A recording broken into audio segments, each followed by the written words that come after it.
다 같이 사도신경 고백하심으로 새벽 예배를 하나님께 올려드리겠습니다. 나는 전능하신 아버지 하나님, 천지의 창조주를 믿습니다. 나는 그의 유일하신 아들 우리 주 예수 그리스도를 믿습니다. 그는 성령으로 잉태되어 동정녀 마리아에게서 나시고 본디오 빌라도에게 고난을 받아 십자가에 못 박혀 죽으시고 장사된 지 사흘 만에 죽은 자 가운데서 다시 살아나셨으며 하늘에 오르시어 전능하신 아버지 하나님 우편에 앉아 계시다가 거기로부터 살아있는 자와 죽은 자를 심판하러 오십니다. 나는 성령을 믿으며 거룩한 공교회와 성도의 교제와 죄를 용서받는 것과 몸의 부활과 영생을 믿습니다. 아멘. 우리 다 같이 찬송가 127장을 부르겠습니다.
세상 사는 자녀들 다 기뻐하여라.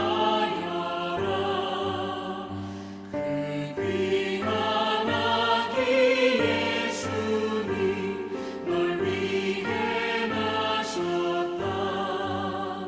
상표와 기쁨 주시니 아기께 경배하여.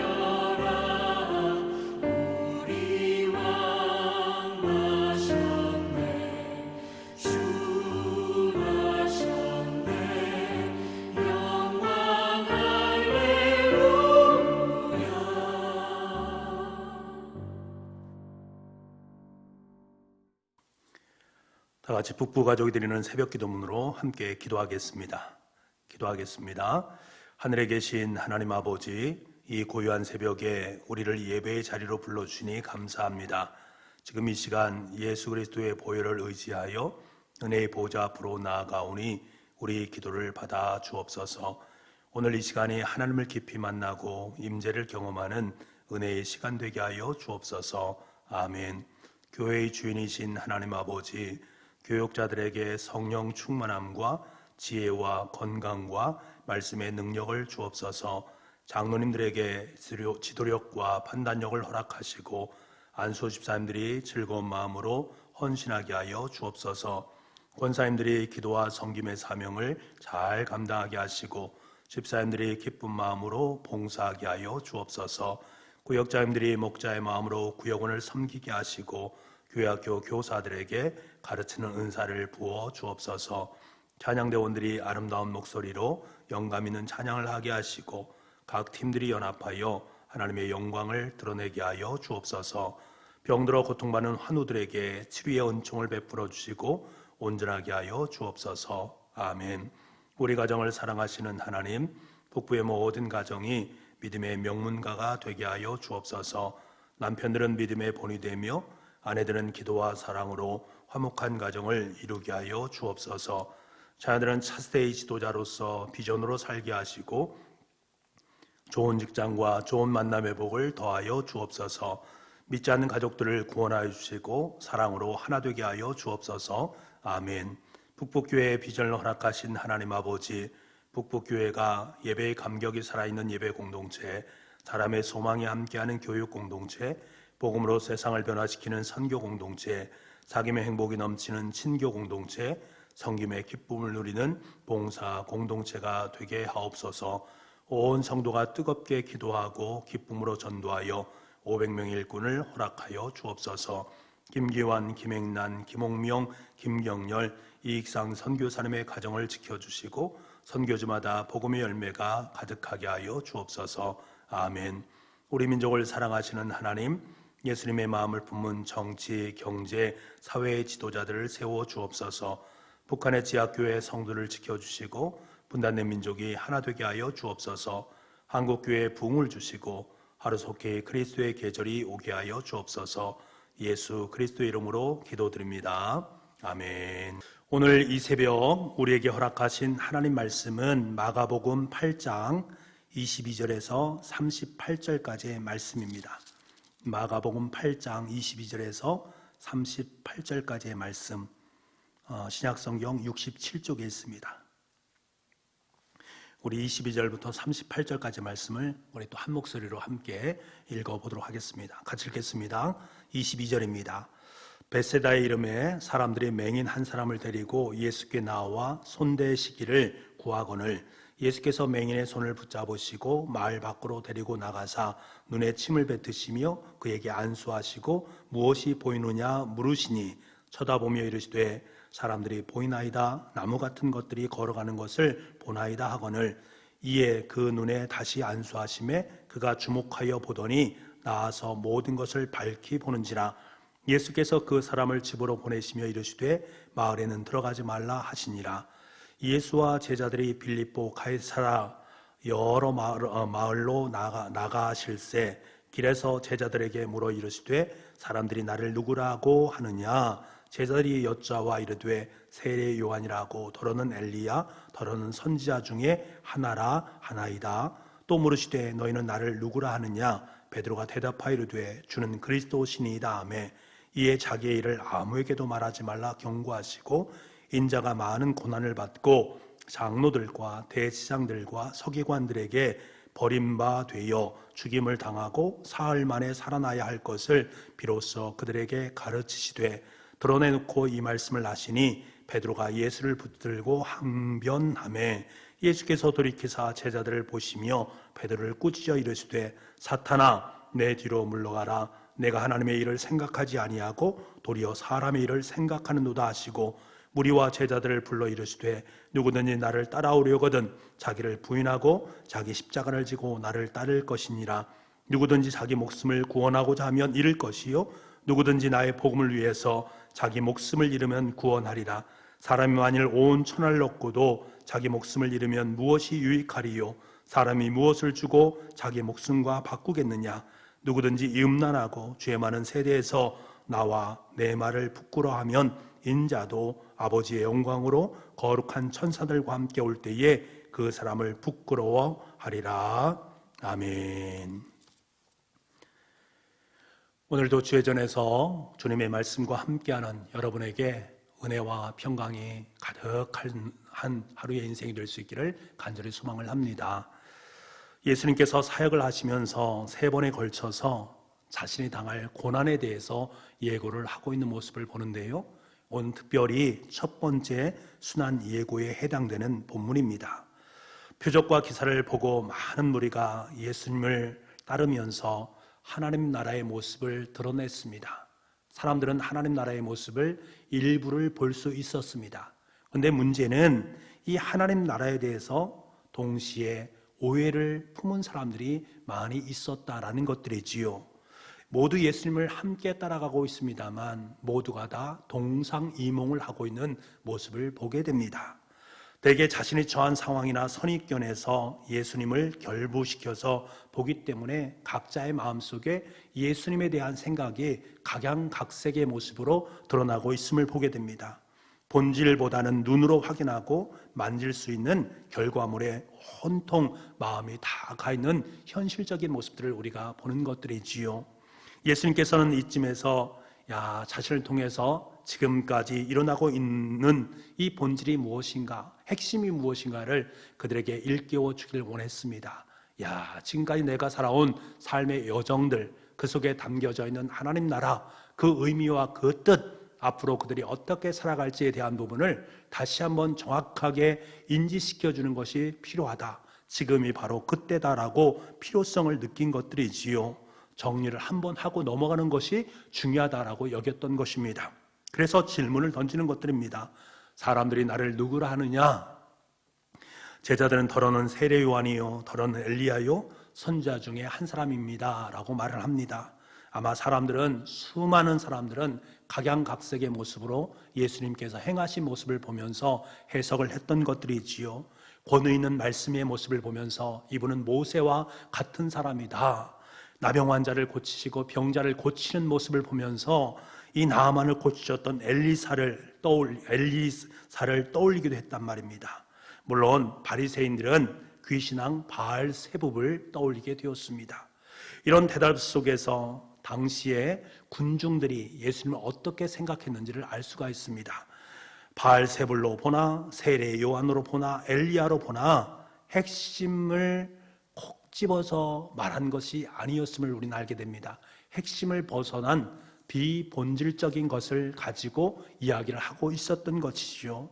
뒷분에 나오지만 주는 그리스도이십니다 라고 베드로가 고백했는데 그 뒤에 뭐라고 말합니까? 사탄아 내 뒤로 물러가라. 하나님의 일이 아니라 사람의 일을 생각한다라고 꾸짖지 않으셨습니까? 본질에서 벗어난 것은 지금은 그럴듯하게 볼 수 있습니다만 언젠가는 베드로처럼 예수님의 일에 더 크게 방해를 할 수도 있다라는 사실을 말해주는 것이지요. 확실한 짝퉁보다는 진짜 같은 가짜가 더욱더 무서운 것입니다. 이 첫 번째 질문에서 당시 흐르고 있었던 분위기를 확인한 예수님께서는 두 번째로 질문을 하십니다. 그렇다면 너희는 나를 누구라 하느냐? 주님은 그리스도이십니다. 마태복음에서 보게 되면 여기에 그치지 않고 예수님께서 그 대답에 대해서 칭찬을 하지 않습니까? 바요나 시몬아 내가 복이 있도다. 이를 내게 알게 한 이는 혈육이 아니요 하늘에 계신 내 아버지시다 라는 것으로 칭찬을 해줬습니다. 베드로의 고백은 칭찬받을 만큼 탁월한 신앙 고백이었다라는 거예요. 정말로 귀하고 복된 고백이었습니다만 곧이어 뒤따르는 꾸짖음은 앞에 칭찬을 무색하게 할 만큼 꾸짖는 예수님의 모습입니다. 그리스도라는 말은 같습니다. 베드로가 쓰는 말이나 예수님께서 염두에 쓰는 말이나 그리스도라는 말 자체는 똑같은 의미를 가지고 있는데 이 두 것이 함께 의미하는 바는 상당한 차이점을 갖을 수 있음을 보게 됩니다. 예수님께서 말씀하신 것과 베드로가 이야기하고 있는 그리스도란 개념 자체가 상당한 차이점을 갖고 있음을 보게 됩니다. 베드로와 제자들 또한 다른 사람들과 마찬가지로 예수님에 대해서 그릇된 이해를 가지고 있는 모습들을 보게 되는 것들이지요. 신앙의 대상에 대한 그릇된 이해를 가지고 있다면 아무리 좋고 그럴듯하게 포장되어지는 모습은 분명히 있을 수 있습니다만 결국은 이해가 엇갈리는 부분에 가서는 가짜는 반드시 드러나게 되어 있다라는 사실입니다. 지금 예수님께서 말씀하신 그리스도와 베드로가 말한 그리스도는 출발점은 같은 것처럼 보이지만 결국에 가서는 분명하게 두 사람의 차이점이 분명하게 드러난다. 하나는 가짜로 하나님은 진짜로 드러나게 되는 것이지요. 베드로를 비롯한 제자들에게 있어서 주님은 무엇을 의미하는 것입니까? 번영의 길, 또 자신들이 눈앞에 보이는 가리사와 같은 번영의 제국을 의미하는 것입니다. 내가 잘 되고 잘 살고 복받고 이런 부분에 대한 부분을 그들은 이야기를 하고 있다는 거예요. 주님이 그러한 부분을 자신들에게 안겨줄 것이다 라는 것으로 그리스도 메시아를 이해했던 것입니다. 지금까지 그들 앞에서 펼쳐 보이신 예수님의 표적과 기사를 볼 때 분명히 예수님께서는 내 삶 속에 우리 가운데 좌의정과 우의정 자리에 앉게 할 수 있는 분이다 라고 여겼단 말입니다. 자기 이해와 욕망에 눈이 어두워져 있는 사람들은 자기가 보고 싶은 것만 보게 되어 있습니다. 그것을 그렇게 해석하게 되고 그렇게 그것을 받아들이게 되는 것입니다. 그러니까 얼마나 오해 나는 점들이 많이 있겠습니까? 이들에게 써서 이사야서 53장에 나오는 고난받는 종에 대해서 눈에 들어오겠습니까? 고난받으시는 주님, 그것이 그들에게 가장 중요한 것이요, 예수님께서 이 땅 속에 그리스도로 오신 가장 중요한 핵심인데 그 핵심이 눈에 보이지 않는 것입니다. 이사야서 53장에 보면 어떤 말씀이 있습니까? 멸시를 받아 사람들에게 버림받았으며 간고를 많이 겪었으며 질고를 아는 자라, 마치 사람들이 그에게서 얼굴을 가리는 것 같이 멸시를 당하였고, 그가 찔림은 우리의 허물 때문이요 그가 상함은 우리의 죄악 때문이라. 그가 징계를 받음으로 우리는 평화를 누리고 그가 채찍에 맞음으로 우리는 나음을 받았도다. 이러한 예수님의 모습, 자신들이 이해하는 예수님의 모습과는 사뭇 다르거든요. 예수님은 그러셔야 될 분이 아니란 말입니다. 그래서 본질이 아닌 것을 본질 오해하면서 마치 예수님을 번영을 위한 예수님으로 영접하고 있는 그들의 모습을 보게 되는 것입니다. 본질과 핵심을 잃어버렸다라는 것들이지요. 예수님의 제자들이 그러했다라는 것입니다. 이 본질과 핵심을 잃어버린 제자들은 예수님이 자신들의 이해와 엇갈리기 시작을 하게 됩니다. 그래서 예수님을 따르는 제자들의 위치에서 금세 사단의 위치로 전락되고 마는 것들입니다. 사단아, 내 뒤로 물러가라. 내가 하나님의 일을 생각하지 아니하고 도리어 사람의 일을 생각하는도다. 예수님께서 꾸짖으시면서 그들의 원래 마음속에 있는 그 본질, 원래 마음속에 있는 그 야망, 그 번영, 그것을 밖으로 끄집어내시면서 그것이 잘못되었다, 그것이 사단의 일이다라는 것을 호되게 폭로하시는 모습을 보게 되는 것입니다. 그리고 이어서 예수님께서는 너희들이 정말로 가야 될 길이 어디인가? 너희들이 나를 믿는다는 것은 무엇을 의미하는가? 너희들이 내 제자라면 정말로 너희들이 가야 될 곳이 어디인가를 분명하게 말씀을 해주고 있습니다. 그것이 바로 34절 말씀입니다. 우리 34절 말씀을 함께 읽겠습니다. 시작. 무리와 제자들을 불러 이르시되 누구든지 나를 따라오려거든 자기를 부인하고 자기 십자가를 지고 나를 따를 것이니라. 여러분, 예수님께서 가시는 길은 인간의 욕망에 매이지 아니한 자기 부인의 길입니다. 번영을 누리는 길이 아니라 십자가의 길입니다. 이것을 주님께서는 분명하게 말씀을 하고 계십니다. 이 길을 걸어가는 것, 다시 말하면 예수님의 십자가의 길을 걸어가는 것, 그것이 바로 진리의 길이고 그것이 바로 예수님께서 우리에게 너무나도 분명하게 말씀하시는 것이다. 누구든지라고 말합니다. 예수님을 따르는 모든 사람들은 그리해야 된다라는 것을 말씀하고 있습니다. 결국 고난받는 종으로서의 메시아를 신앙의 대상으로 받아들이지 못하고 자기 부인과 자기 십자가를 지는 삶을 살지 않는 사람이 있다면 그 사람은 예수님의 제자도 아니요 예수님을 따르는 사람이 될 수 없다라는 것을 분명히 말씀하고 있습니다. 아니, 도리어 그것은 하나님의 일을 하는 것이 아니라 사단의 편에 서 있는 사단의 일을 하는 사람들이다라는 것을 일깨워 주고 있는 것이지요. 예수님께서 왜 베드로에게 사단이라고 질책하시고 그 자리에서 비껴서라고 책망하시는지 우리는 그 이유를 분명하게 알 수 있습니다. 사랑하는 성도 여러분, 주는 그리스도이시다 라는 말이 생명력 있는 고백이 되기 위해서는 그 말이 담고 있는 의미, 다시 말하면 자기 부인과 십자가에 대한 부분을 분명히 알 수 있어야 됩니다. 자신의 삶을 통해 자기 부인이 드러나야 되고요, 주님께서 짊어지신 십자가의 길을 짊어질 수 있는 용기가 우리 가운데 있어야 됩니다. 그때서야 비로소 주는 그리스도이십니다 라고 고백하는 그 고백이 진정성을 갖게 되고 참된 고백이 될 수 있는 것입니다.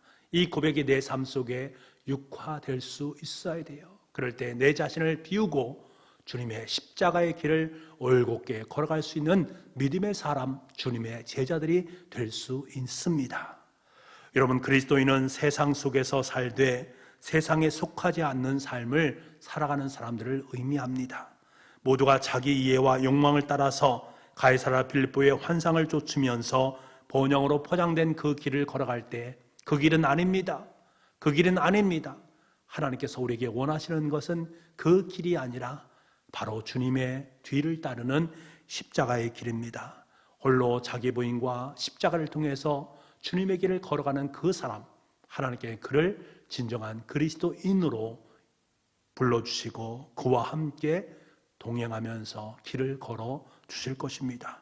35절 말씀, 누구든지 자기 목숨을 구원하고자 하면 잃을 것이요 누구든지 나와 복음을 위해서 자기 목숨을 잃으면 구원하리라. 이 말씀이 여러분의 삶의 실제가 되기를 간절히 소망합니다. 오늘 이 새벽 미명에 우리의 내면에 들려오는 성령님의 질문에 여러분 답하시길 바랍니다. 너는 나를 누구라 하느냐? 너는 나를 누구라 하느냐? 예수님은 그리스도이십니까? 나를 위해서 많은 고난을 받으시고 경배를 받으셔야 될 분이신데 오히려 버림받아서 죽임을 당하시고 죽음을 이기시고 사흘 만에 부활하신 예수 그리스도, 그분이 정말로 우리의 여러분의 구주가 되십니까? 다시 한번 귀를 기울여 보십시오. 중요한 질문을 성령님께서 또다시 우리에게 질문하고 있습니다. 주일마다 예수님을 그리스도라고 고백하는 너는 대체 누구냐? 주님을 그리스도라고 고백하는 너, 그러면 너는 대체 누구냐라고 우리에게 묻습니다. 여러분, 정말로 그리스도인 맞습니까? 그리스도로 예수님을 따라서 자기 부인과 십자가의 길을 걸어가는 그리스도인이 바로 여러분이십니까? 여러분이 주님을 그리스도로 고백한다면 여러분은 진정한 그리스도인이 되어야 합니다. 끊임없이 성령 하나님께서 내 삶의 자리 속에 들려주시는 이 음성에 우리가 순종할 때 내 모습이 진짜의 모습이 되어지고 진짜의 성도가 되어지는 것입니다. 오늘도 여러분의 삶의 자리 속에서 자기 자신을 부인하고 주님의 길은 십자가의 길을 걸어갈 수 있는 저와 여러분 될 수 있기를 간절히 소망합니다. 이것이 바로 주님께서 이 땅에 오신 이유입니다. 여러분, 내일은 성탄절입니다. 아기 예수님께서 탄생하신 이날 우리는 그분을 그리스도 예수님으로 메시아로 모셔야 됩니다. 그리고 그분을 바라보면서 내가 그리스도인이지, 이분께서 걸어간 삶의 길이 자기 부인과 십자가의 길이지, 오늘도 나는 그 길을 걸어가야 되겠다 라고 마음속으로 다시 한번 작정하시고 내일 성탄절에 아기 예수님이 계신 마국간에서 밥통에 누이신 예수님을 바라보면서 다시 한번 여러분의 삶의 자리를 결단할 수 있는 복된 하루가 될 수 있기를 간절히 소망합니다. 오늘도 하루의 삶을 통해서 내가 지금 걸어가고 있는 이 길이 번영을 위한 길인가? 가이사랴 빌립보의 사람으로서의 길인가? 아니면 예수 그리스도의 길인가? 나의 자신을 부인하고 십자가의 길을 걸어가는 그리스도인의 길인가를 다시 한번 점검할 수 있는 복된 하루가 될 수 있기를 간절히 소망합니다. 기도하겠습니다. 하나님 아버지, 우리가 예수님이 그리스도이심을 고백하는 그리스도인이 되기를 간절히 소망합니다. 자기 부인과 자기 십자가를 지고 다른 것 없이는 참된 그리스도인이 되지 못함을 깨닫는 이 새벽이 될 수 있도록 주님 도와주옵소서. 우리의 신앙 고백이 입술의 고백으로 그치지 않게 도와주시고 자기 부인과 자기 십자가를 지고 가는 삶을 통해서 향기로운 주님의 사람으로 아름답게 설 수 있게 도와주옵소서. 내일은 성탄절입니다. 아기 예수님께서 탄생하신 그날 우리를 위해서 이 땅에 오신 예수 그리스도의 참된 의미와 목적, 자기 부인과 십자가의 길을 다시 한번 점검할 수 있는 복의 하루가 될 수 있도록 주님, 우리의 인생을 주님의 손으로 축복하여 주옵소서. 모든 말씀을 예수님의 이름으로 기도하옵나이다. 아멘. 우리 찬송가 449장 우리 함께 찬송 부르도록 하겠습니다.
모시고 살아가세.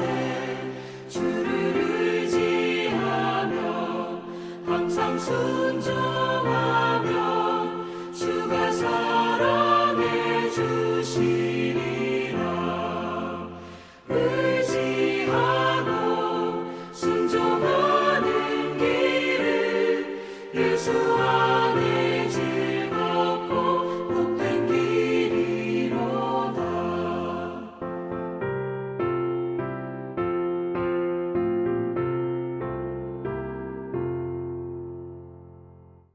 광고 말씀 드리겠습니다. 내일은 성탄절입니다. 저희들이 함께 성탄절 예배를 함께 드려야 되는데 지금 정부에서 2.5단계로 올리게 되었습니다. 그래서 함께 모여서 예배를 드릴 수 없는 상황이 되었습니다. 비대면 예배로 저희들이 함께 드려야 되는데요. 여러분께서 성탄절에 아마 교회에서 실시간으로 여러분께 영상으로 예배를 드리게 될 것입니다. 그때 함께 접속하시고 함께 성탄의 기쁨을 누릴 수 있었으면 좋겠습니다. 그리고 여러분 내일 새벽과 그리고 토요일 날 새벽 예배는 영상으로 드리지 않는다, 없다라는 거 여러분께서 좀 아시고 함께 기도로 우리 성탄절을 잘 맞이할 수 있는 우리 성들이 됐으면 좋겠습니다. 오늘 하루도 주님 안에 참된 복됨이 있기를 간절히 소망합니다. 우리 함께 음악에 맞춰서 이렇게 기도할 수 있기를 원합니다. 주님은 그리스도이십니다. 이 고백이 우리의 삶 속에 실제가 될 수 있게 주님 도와주옵소서. 자기 부인과 자기 십자가를 지고 주님을 따를 수 있는 우리의 삶이 될 수 있도록 주님 은혜 허락하여 주옵소서. 성탄절을 통해서 내 삶의 중심 가운데 오신 아기 예수님을 맞아들이게 도와주시고 그분의 삶의 자리를 나도 또한 걸어갈 수 있는 은혜의 시간 되게 해달라고 기도할 수 있기를 간절히 소망합니다. 참된 본질 되시는 예수 그리스도 그분만을 부여잡는 하루의 삶이 될 수 있도록 또한 성탄절이 될 수 있도록 주님 도와주옵소서 간구하시기 바랍니다. 그리고 여러분의 가정과 우리 코로나19로 어려워하는 모든 것들을 우리 함께 고백하면서 주님 앞에 기도할 수 있기를 원합니다. 우리 음악에 맞춰서 함께 기도하도록 하겠습니다.